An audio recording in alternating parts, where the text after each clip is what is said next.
Maya Trent sat in the corner booth of the tea lounge, her hands wrapped around a cup that had already gone cold.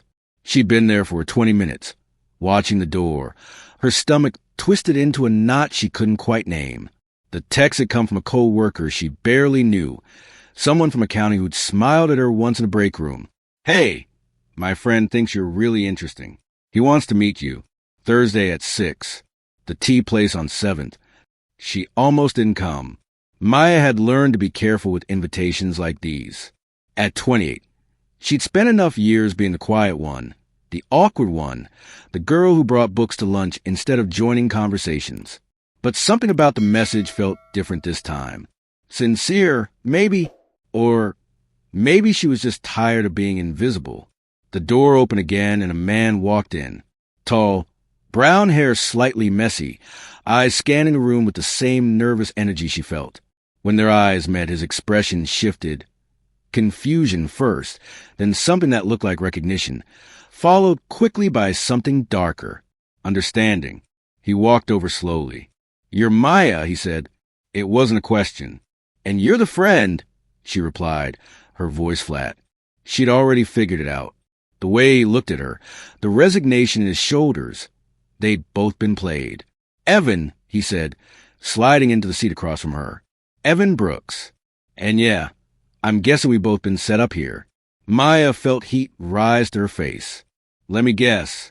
Someone told you about the shy girl from data analysis who never talks to anyone."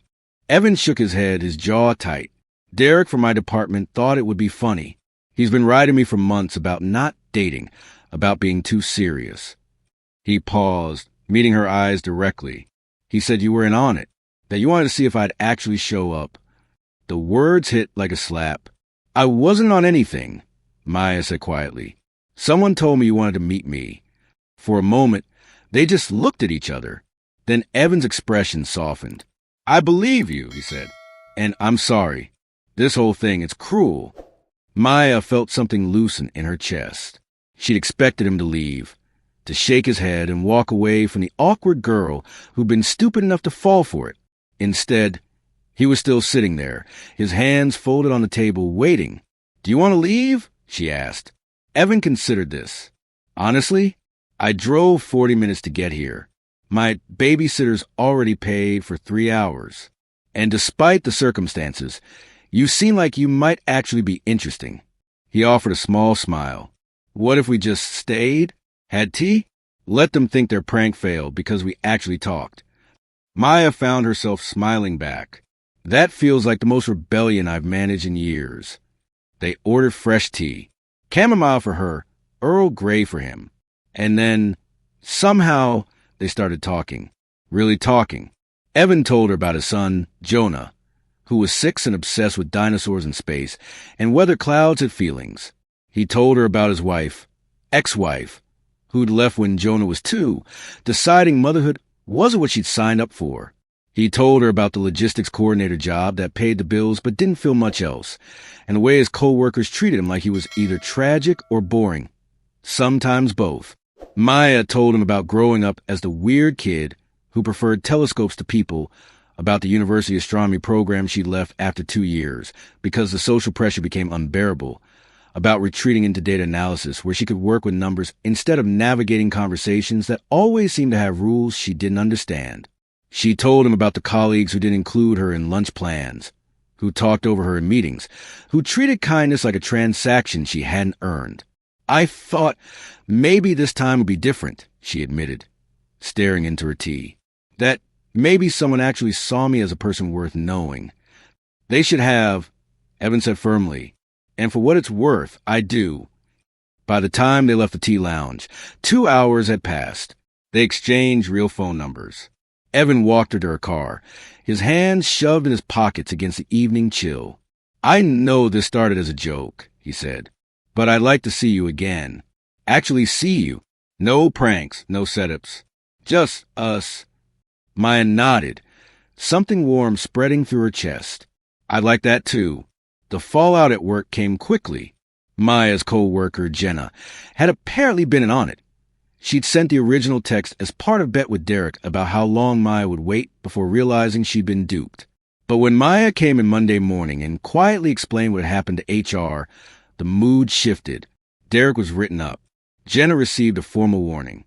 The prank, intended as harmless fun, suddenly looked like what was workplace harassment that had targeted two people for being introverted and vulnerable. But by then, Maya and Evan were already building something the pranksters hadn't counted on. They met the following Saturday at a planetarium. Jonah came along, a whirlwind of questions and energy, his small hand clutching his dad's. When he met Maya, he looked her up and down seriously. Dad said, "You know about stars," Jonah announced. Maya crouched down to his level. "I do. Do you? I know that some stars are already dead, but we still see them because light takes a long time," Jonah said proudly. "And I know that stars are made of the same stuff as us." Maya's eyes lit up. "You're right. We're all made of stardust. That means you, me, and your dad are all connected to the universe." Jonah grinned, gap-toothed and delighted. Cool. From that moment, he was hers. The months that followed were full of small rituals. Friday nights became stargazing nights whenever the sky was clear. Maya taught Jonah the constellations while Evan brought blankets and thermoses of hot chocolate. Weekend mornings meant science experiments at Evan's kitchen table. Volcanoes made of baking soda, homemade slime, Mentos, and Diet Coke rockets in the backyard. Maya, who'd spent years believing she was too awkward for connection, found herself folding seamlessly into their little family. Evan watched her with Jonah and saw something he'd stopped believing existed. Someone who cared not because they had to, but because they wanted to. Someone who saw his son's endless questions as delightful instead of exhausting. Who saw Evan's quiet steadiness as strength instead of dullness. One evening, after Jonah was asleep, they sat on the back porch. "I spent so long thinking something was wrong with me," Maya said softly, "that I didn't fit because I wasn't trying hard enough." Evan took her hand. "Nothing's wrong with you. You were just waiting for people who deserved you." A year after that first awkward tea lounge meeting, Evan planned something. He checked the meteor's shower schedules, booked a campsite 2 hours north where light pollution was minimal, and told Maya they were taking a weekend trip. Jonah, staying with Evan's parents, had been sworn to secrecy with the solemnity of a secret agent. They spread blankets on the ground as the sky darkened. Maya lay back, her eyes searching the heavens, and then the meteors began, bright streaks of light cutting through the darkness, exactly as she'd always dreamed of seeing. "Maya," Evan said beside her. She turned her head. He was propped on one elbow, a small box in his hand. "I know we started as a joke to other people," he said, his voice steady. "But you became the most real thing in my life. You, me, Jonah, we fit. And I don't want to imagine a future where we don't keep choosing each other." Maya's eyes filled with tears as he opened the box. The ring was simple, perfect. "Will you marry me?" he asked. She nodded, unable to speak, and pulled him close. Above them, the meteors continued their ancient dance, indifferent and beautiful. Their wedding, 6 months later, was small. The decorations featured constellation maps and paper stars. Jonah served as ring captain, a title he took extremely seriously, walking down the aisle with the rings tied to a small cushion shaped like Saturn. In their vows, Evan spoke about kindness, how Maya had shown him that choosing compassion over cruelty could change everything. Maya spoke about finding home in unexpected places, about the people who see you as you are and love you not despite it, but because of it. When they kissed, Jonah cheered louder than anyone. Later, at the reception, Maya's old co-worker Jenna approached hesitantly. "I owe you an apology," she said. "A real one. What we did was horrible and I'm sorry." Maya looked at her for a long moment. "Thank you for saying that," she said finally. "I hope you learned something from it." Jenna nodded and walked away. Evan slipped his arm around Maya's waist. "You okay?" "Yeah," Maya said, leaning into him. "I am." Because the truth was, she'd stopped letting cruelty define her story.